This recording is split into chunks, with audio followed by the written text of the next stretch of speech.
Olá, IPCA! Hoje é segunda-feira, dia 27 de agosto de 2012.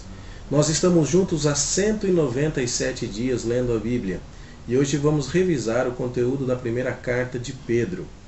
Carta que, em essência, tem a seguinte mensagem: no mundo oposto a Deus, fazer aquilo que um cristão deve fazer pode trazer consequências difíceis, tribulação, sofrimento.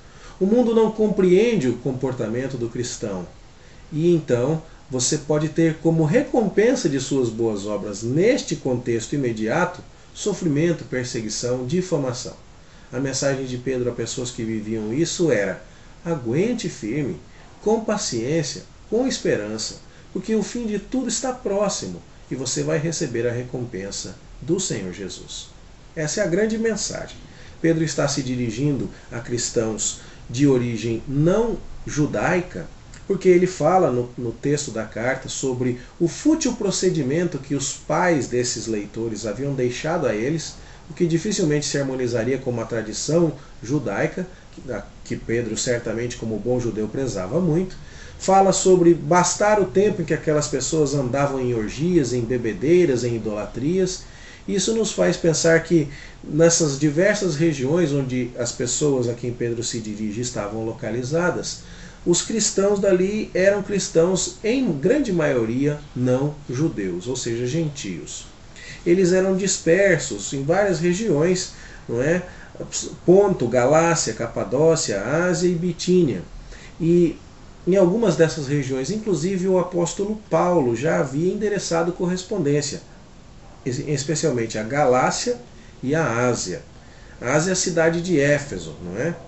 E nós notamos inclusive que Pedro tem certa familiaridade com os escritos do apóstolo Paulo. Ele vai falar a respeito disso na sua segunda carta. Mas aqui, quando você compara inclusive a lista dos deveres da esposa, do marido, você percebe uma grande similaridade com aquilo que Paulo escreveu aos Efésios. Bom, como já dissemos, quem se propusesse a viver a vida cristã com fidelidade, naquele mundo hostil ao Evangelho sofreria.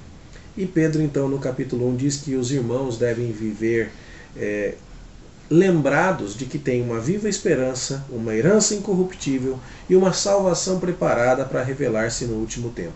Era nisso que aqueles irmãos deveriam exultar, mesmo que no presente fossem contristados com várias tribulações. Tribulações que se seguiriam ao seu testemunho, mas que também seriam usadas para duas outras coisas: para provar o valor da fé que aqueles irmãos exerciam, e também para, no último tempo, redundar em glória, em louvor e honra ao Senhor Jesus Cristo, que estava sendo glorificado com aquele sofrimento. Era a respeito dessa salvação que agora eles recebiam pela fé em Jesus que os profetas do Antigo Testamento haviam falado.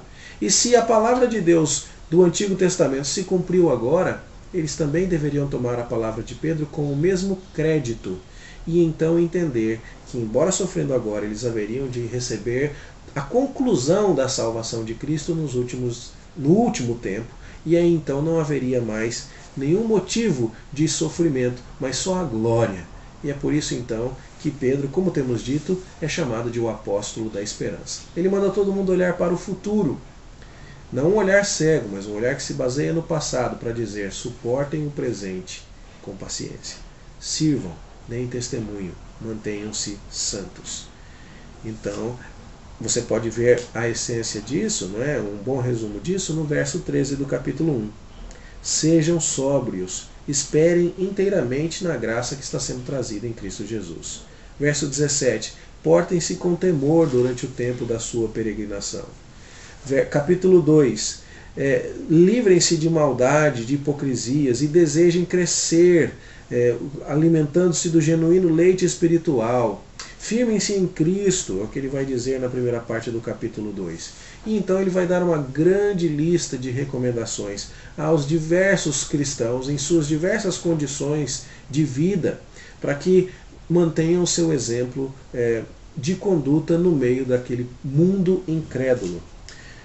Respeito às autoridades, servos que deveriam ser leais aos seus senhores, ainda que estes fossem injustos ou cruéis, mulheres submissas ao marido, maridos vivendo a vida comum do lar, e todos os irmãos amando uns aos outros e procurando praticar o bem, seguindo o exemplo do Senhor Jesus Cristo. Esse é o assunto básico dos capítulos 2 e 3. Todos vivendo em santidade, deixando o pecado e se apresentando para uma nova vida no Senhor Jesus Cristo, capítulo 4, lembrando que o fim está próximo. Foi o que ouvimos ontem à noite com o seminarista Erling. Então vamos consagrar uns aos outros amor intenso, vamos ser hospitaleiros, vamos servir a igreja com os nossos dons, e assim então estaremos fazendo aquilo que Deus espera de nós. Quem fizer isso pode se preparar, vai haver sofrimento, mas Pedro nos convoca a colocar a nossa referência em Cristo. Se eu fizer o que é certo só quando tiver boas consequências disso, qual é o mérito? Se eu amar só aquela pessoa que está me devolvendo o amor, qual é o mérito?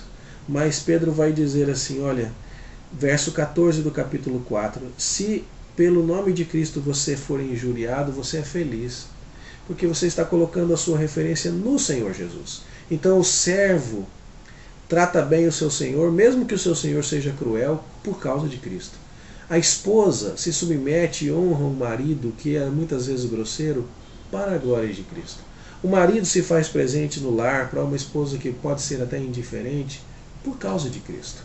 E isso não vai deixar de ter a sua recompensa, isso não vai deixar de ser um modelo de obediência, e isso vai redundar em toda a glória, toda a honra e todo o louvor para o Senhor Jesus Cristo.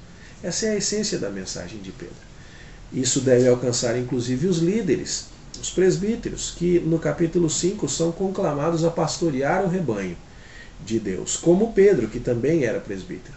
E note, qualquer serviço, e o do presbítero em específico, aqui no capítulo 5, é algo que pode trazer sofrimento, sim. Pois Pedro está falando, rogo, pois, aos presbíteros. E o pois liga o que ele está dizendo ao que vem imediatamente antes. E o que ele estava dizendo imediatamente antes? Que é possível sofrer fazendo a vontade de Deus. O que é que ele diz para incentivar os presbíteros a trabalharem? Que ele é testemunha do sofrimento de Cristo e também participa da glória que ainda vai ser revelada. Ou seja, Pedro está dizendo assim, presbítero, líder, e por extensão está falando a todos nós, como já vinha falando no resto da carta. Faça aquilo que Deus deu a você para fazer. Exercite o seu dom. Faça a vida cristã, a sua vida cristã, uma vida de obediência, uma vida de bom testemunho, ainda que você só receba dor de cabeça em troca, porque Cristo deixou esse modelo. O justo Cristo sofreu pelo injusto pecador, que sou eu, que é você. E ele recebeu e receberá toda a glória, e ele deixou esse modelo para nós. Essa é a essência da carta de Pedro, e eu quero terminar só com um último destaque aqui. Nós nos lembramos muito do versículo de que o diabo, nosso adversário, anda ao derredor como um leão que quer nos devorar. Pois Pedro não necessariamente estava usando uma figura de imaginação. É muito provável que ele tivesse em mente o tratamento que Nero já estava dando aos cristãos, colocando-os no Coliseu e entre outros lugares para serem devorados por feras. E Pedro está dizendo, ainda que você tenha que enfrentar esse tipo de perseguição, resista firme na fé, diz o verso 9. Não só porque muitos outros cristãos ao redor do mundo estão sofrendo isso, mas também porque Deus, o Deus de toda a graça, que chamou você para a glória, Ele vai te aperfeiçoar depois de você ter sofrido um pouco. Esse verbo aperfeiçoar quer dizer, a gente já falou sobre isso, remendar, te consertar. O leão pode te despedaçar, mas Cristo te remenda, irmão, e te deixa novo em folha para uma vida de glória. Então pense nisso. Se amar o teu irmão pode te machucar porque ele é ingrato. Se servir na casa de Deus pode ser difícil porque ninguém reconhece. Se fazer o que você faz para servir os seus irmãos tem os seus espinhos, não deixe de fazê-lo, porque isso vai redundar em glória para o Senhor Jesus Cristo.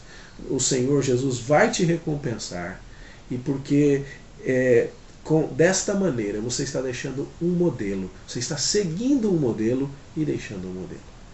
Minha oração é que essa epístola nos renove na esperança, coloque o nosso referencial no Senhor Jesus Cristo e nos leve ao trabalho. e nos faça encarar as difíceis consequências da vida cristã e o sofrimento que está embutido quando nos dedicamos ao serviço do Senhor com outros olhos, com outra perspectiva. Porque certamente eu e você conhecemos alguém que começou a trabalhar, mas a hora que encontrou alguma dificuldade, parou. Não é isso que Pedro está nos ensinando. Vamos orar? Senhor, te agradecemos pelo que acabamos de ler e pedimos que o Senhor abençoe a nossa vida, de tal forma que nossa conduta cristã te glorifique, imite o exemplo do Senhor Jesus Cristo e seja fruto de uma consciência de que a nossa herança está guardada, de uma esperança que abençoa a nossa vida.